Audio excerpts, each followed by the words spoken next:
नमस्कार दोस्तों, वेलकम। स्वागत करता हूं एक बार फिर से आप सभी का आरएस जंक्शन पर। मैं हूं घनश्याम शर्मा।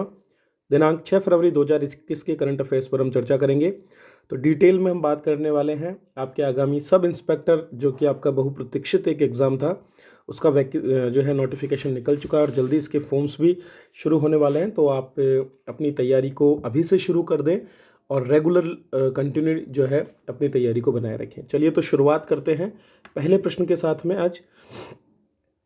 तो हमारा जो पहला प्रश्न है, हाल ही में समग्र शिक्षा के तहत, समग्र शिक्षा एक अभियान है जिस पर मैं अभी बात करूंगा। तो समग्र शिक्षा अभियान के तहत वित्त पोषित जो आवासीय विद्यालय और छात्रावास है, उनका नाम किसके नाम पर रखा गया है, आपको ये बताना है। दोस्तों, नेताजी सुभाष चंद्र बोस की जयंती हाल ही में हमने मनाई और इसी आधार पर नेताजी सुभाष चंद्र बोस को सम्मान देते हुए केंद्रीय शिक्षा मंत्रालय जो है उसके द्वारा समग्र शिक्षा के तहत जो आवासीय विद्यालय और छात्रावास वर्तमान में चल रहे हैं, उन्हीं सभी का नाम नेताजी सुभाष चंद्र बोस के नाम पर रखने का फैसला लिया है। तो ये एक बहुत बड़ा निर्णय, जिससे विद्यालयों का जुड़ाव, बच्चों जो विद्यालय हैं उनमें जो बच्चे हैं उनको नेताजी सुभाष चंद्र बोस के जीवन से प्रेरणा मिल पाएगी और इसके साथ साथ नेताजी को भी एक सच्ची श्रद्धांजलि के रूप में ये होगा। इसके अलावा शिक्षक, कर्मचारी और प्रशासन को भी उत्कृष्टता के उच्च मानकों को प्राप्त करने में यह निर्णय सक्षम बनाने वाला है। समग्र शिक्षा अभियान जो है, इसके अधीन शिक्षा मंत्रालय ने पहाड़ी, छोटे और कम आबादी वाले क्षेत्र, जहाँ पर कम आबादी है या फिर कोई दुर्गम क्षेत्र है, ऐसे क्षेत्रों में आवासीय विद्यालय और छात्रावास जो है वो खोले, जिनका संचालन राज्य और केंद्र शासित प्रदेश करते हैं, लेकिन उन्हें मदद दी जाती है, वित्तीय मदद दी जाती है, जिससे कि उनका संचालन आसानी से किया जा सके। समग्र शिक्षा अभियान की बात करूं तो मई 2018 में इस अभियान को शुरू किया गया था। प्री स्कूल से लेकर के 12वीं तक की स्कूली शिक्षा को निरंतरता में लागू करते हुए, मतलब आप देखते हैं पहले क्या था, प्राइमरी एजुकेशन अलग थी, माध्यमिक शिक्षा अलग है, उच्च माध्यमिक शिक्षा अलग है, अलग अलग उनके लिए अभियान चलाए जा रहे थे। अब क्या किया, प्राइमरी तक का जो सर्व शिक्षा अभियान था, 8वीं कक्षा तक का, ठीक है, जो तीसरी से 8वीं तक क्लास तक के बालक थे उनके लिए हमारे यहाँ पर सर्व शिक्षा अभियान था। उस सर्व शिक्षा अभियान के बाद में फिर आपके राष्ट्रीय माध्यमिक शिक्षा अभियान था, 10 जो 12वीं तक के बच्चे थे उनके लिए। तो इन दोनों को मिलाकर के और इसके साथ साथ शिक्षक की शिक्षा जैसा एक और अभियान था।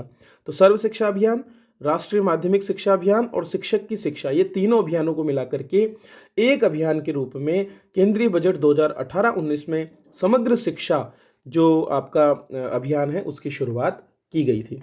तो समग्र शिक्षा अभियान क्या करता है, निरंतरता में बताता है, विभाजन न करके, और प्राइमरी नर्सरी से लेकर के, प्री नर्सरी से लेकर के 12वीं तक की जो एजुकेशन है उसको एक ही रूप में निरंतरता के साथ विकास करने के लिए बात करता है। चलिए अगला प्रश्न देखते हैं। हाल ही में दोस्तों फरवरी 2021 में एक देश में सैन्य तख्तापलट हुआ है और उसके बाद वहाँ की लोकतांत्रिक सरकार को गिरा दिया गया है। देश का नाम है म्यांमार, जो कि भारत का पूर्वी पड़ोसी देश भी है। तो भारत और म्यांमार आपस में अपनी सीमा साझा करते हैं, ठीक है। म्यांमार में सैन्य तख्तापलट किया गया है और इसी के साथ सेना ने सत्ता हासिल कर ली है।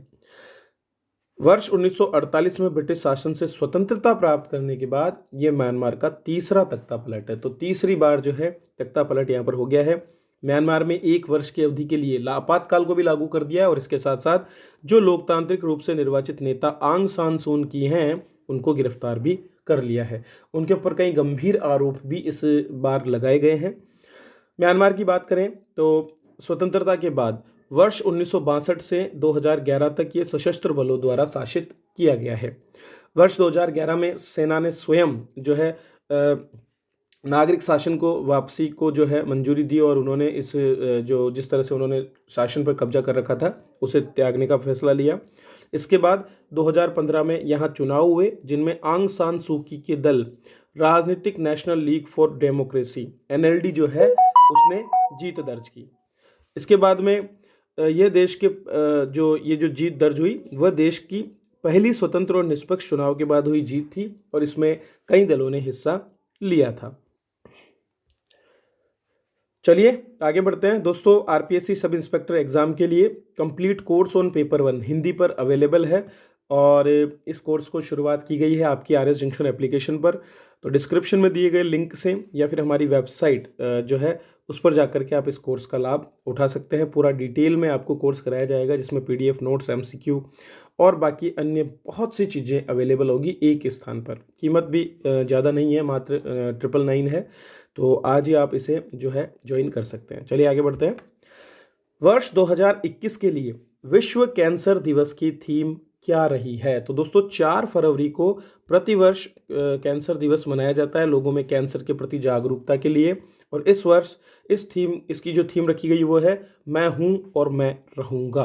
ठीक है, तो I am and I will, ये एक थीम इस बार रखी गई है जो दर्शाती है कि हम कैंसर से लड़ेंगे भी और इसके साथ साथ कैंसर से बचेंगे भी। हाल ही में 4 फरवरी को ये मनाया गया।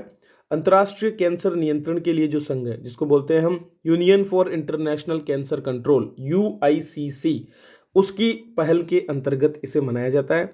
शुरुआत इसकी 4 फरवरी 2000 को की गई थी। वर्ष 2000 में न्यू मिलेनियम के लिए कैंसर के खिलाफ विश्व शिखर सम्मेलन आयोजित हुआ था पेरिस में।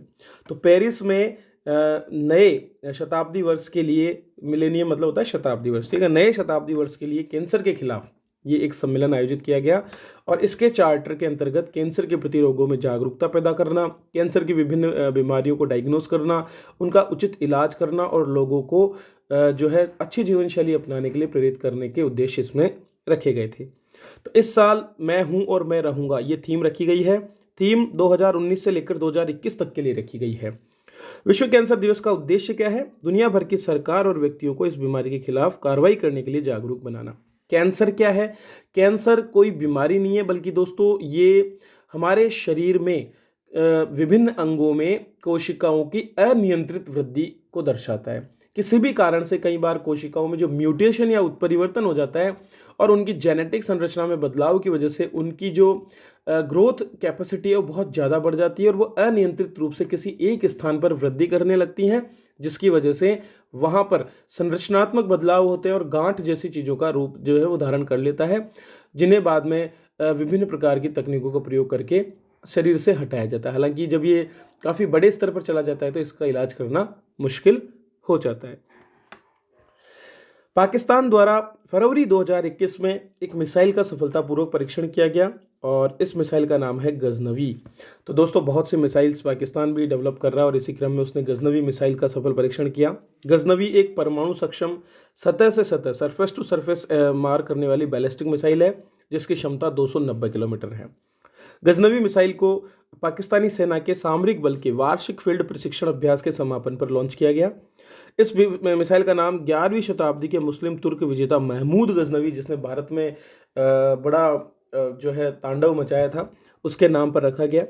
पाकिस्तान ने 20 जनवरी 2021 को परमाणु क्षमता वाली सतह से सतह पर मार करने वाली बैलिस्टिक मिसाइल शाहीन 3 का भी परीक्षण किया था और इसकी रेंज है 2750 किलोमीटर।